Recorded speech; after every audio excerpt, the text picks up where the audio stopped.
शाहकार उर्दू की तरफ से सब दोस्तों की खिदमत में सैयद वजीउल हसन बुखारी का सलाम पहुँचे। दिन था 27 मार्च सन 2000 और वक़्त था शाम डले का। मुंबई जूहू सी साइड रोजा पार्क के बंगले में पुलिस एक इत्तला पर पहुंचती है और उसे बाथरूम में गिरी एक औरत की लाश मिलती है, जिसके मुतल्लक कहा गया है कि बाथरूम में गिरने से इसकी मौत वाक़या हुई है। पुलिस भी इसको हादसाती मौत के तौर पर रजिस्टर करके लाश पोस्टमार्टम के लिए भेज देती है। पहली पोस्टमार्टम रिपोर्ट के मुताबिक पुलिस दावा करती है कि इस औरत ने खुदकशी की है, लेकिन दूसरी पोस्टमार्टम रिपोर्ट ये वाज़े कर देती है कि इस औरत को कत्ल किया गया है।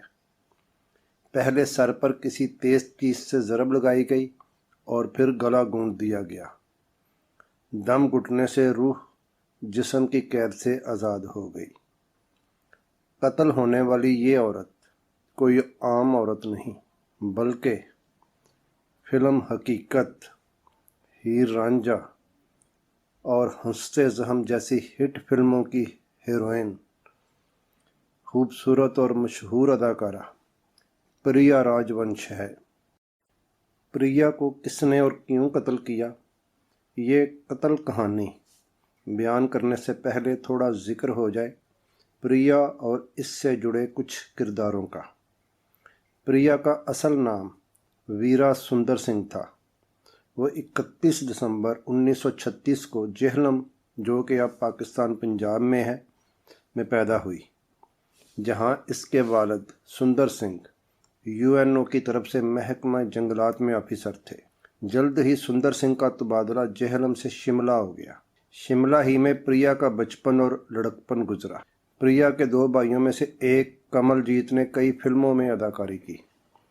फिल्म शगुन में वो वहीदा रहमान के साथ बतौर हीरो आए। इस फिल्म का मशहूर गीत पर्वतों के पेड़ों पर शाम का बसेरा है कमलजीत और वहीदा रहमान पर ही फिल्माया गया।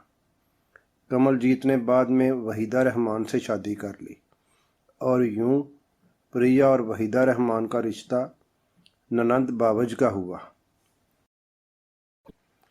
प्रिया ने शिमला में कॉन्वेंट जैसे अच्छे अदारों से अपनी ग्रेजुएशन मुकम्मल की।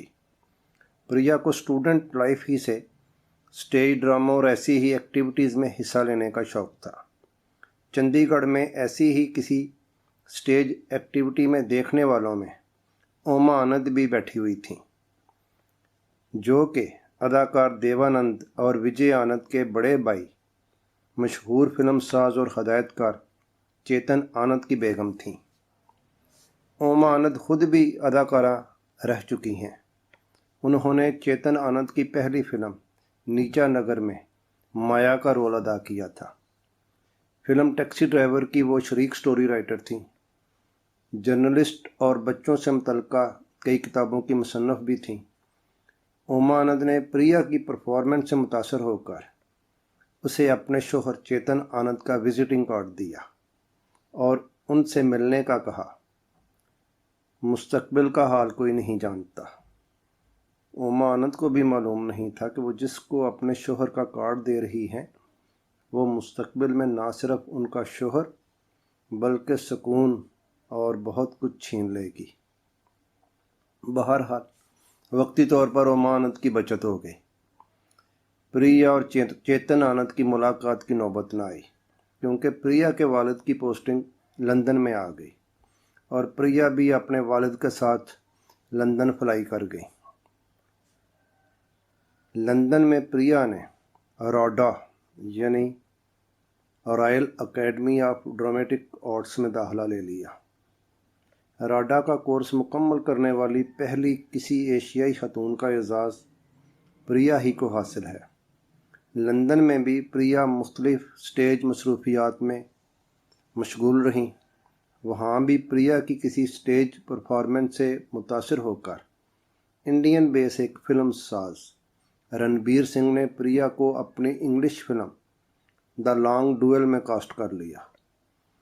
किसी वजह से ये फिल्म ना बन सकी। रणबीर सिंह के मशवरा से प्रिया ने अपनी कुछ तस्वीर इंडिया में चेतन आनंद को भेज दी। चेतन आनंद उन दिनों अपनी फिल्म हीर रांझा में हीर के किरदार के लिए किसी नए चेहरे की तलाश में थे। प्रिया की तस्वीर देखते ही बेसाख्ता उन्होंने कहा कि मेरी हीर मुझे मिल गई। प्रिया को टेलीग्राम भेजा गया कि फ़ौरन मुंबई चली जाओ। आज का मुंबई उन दिनों बम्बई था। प्रिया बम्बई चली आई। चेतन आनंद ने अपनी फिल्म हकीकत के लिए प्रिया को बतौर हीरोइन साइन कर लिया, क्योंकि हीर रांझा कुछ वजूहात की बिना पर डिले हो गई।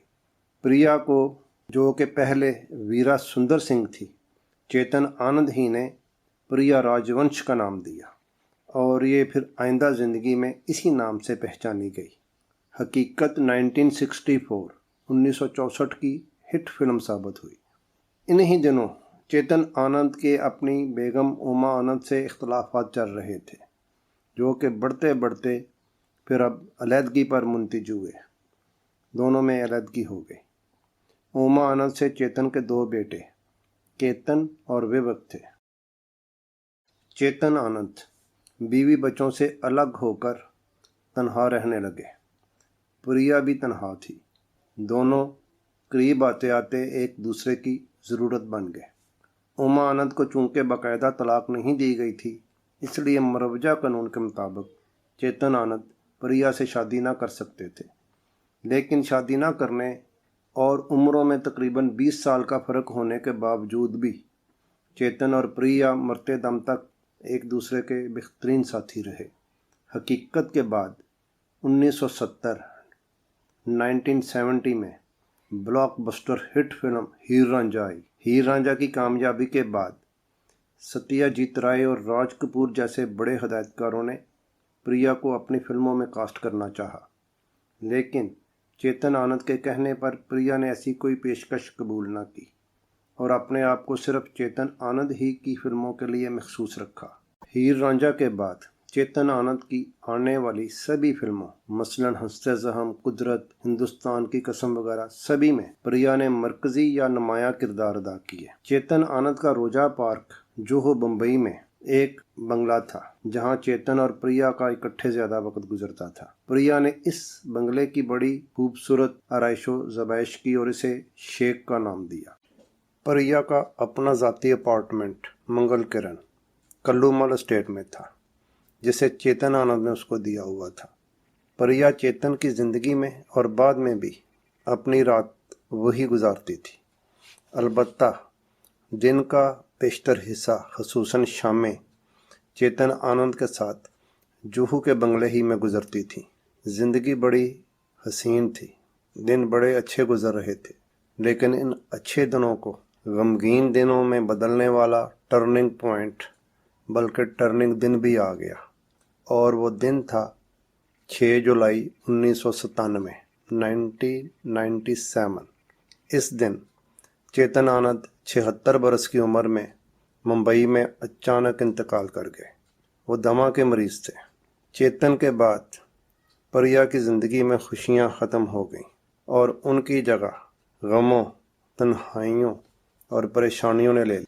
डिप्रेशन के साथ साथ वो अपनी ज़िंदगी ख़त्म होने के खौफ में भी मुब्तला हो गई, जिसका इजहार उसने अपने दोस्तों को लिखे खतूत और उसकी ज़िंदगी के बाद मिली डायरी से भी होता है। और फिर 27 मार्च सन 2000 की शाम आ गई। प्रिया के बंगले के सामने जो बंगला था वो महाराजा ऑफ भावनगर का था। इस घर में प्रिया का आना जाना था। प्रिया और महाराजा के घर वाले अक्सर शाम को कल्चर, अदब, शायरी और मुख्तलिफ मौज़ूआत पर गपशप करके शाम को खूबसूरत बनाया करते थे।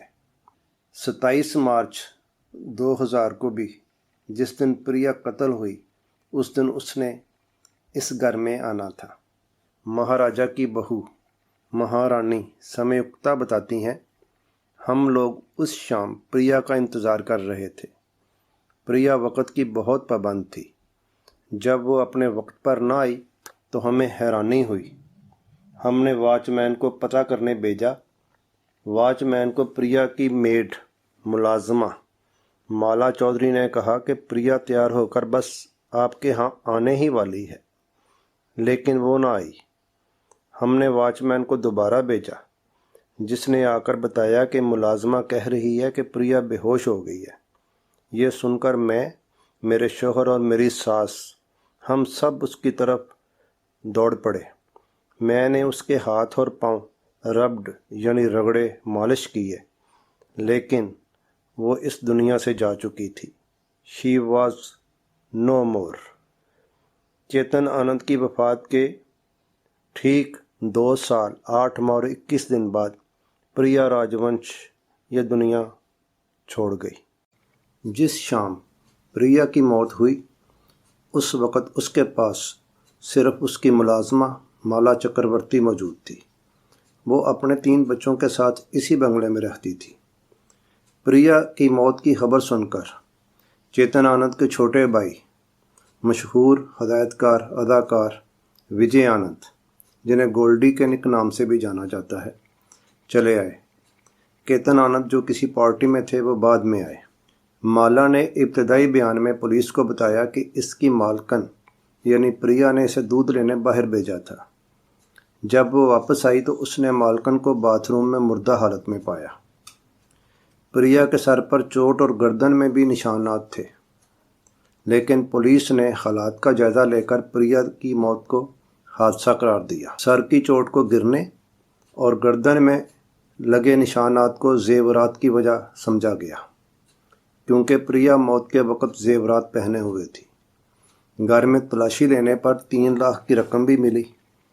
जेवरात और इस रकम की मौजूदगी से ये बात ज़ाहिर हो गई कि यह कोई डकैती की वारदात नहीं थी, बल्कि महज एक हादसा था।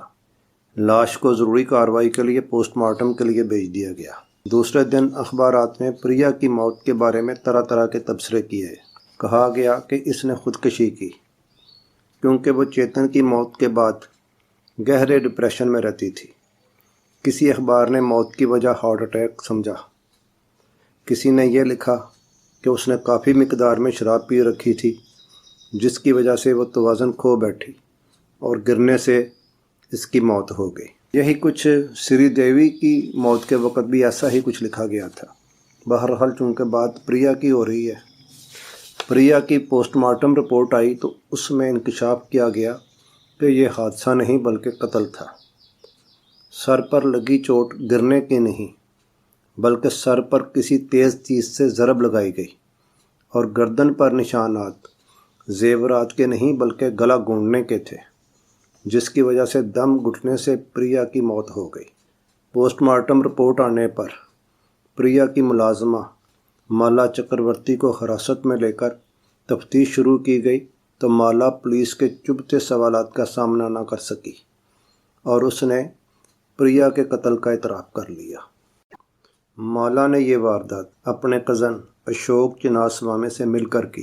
प्रिया ने कत्ल से पहले शदीद मज़ाहमत की, जैसा कि माला ने भी बताया, लेकिन माला ने अशोक की मदद से अपने दुपट्टा से प्रिया का गला घूंटकर उसे मार दिया, जिसकी तस्दीक पोस्टमार्टम रिपोर्ट ने भी कर दी।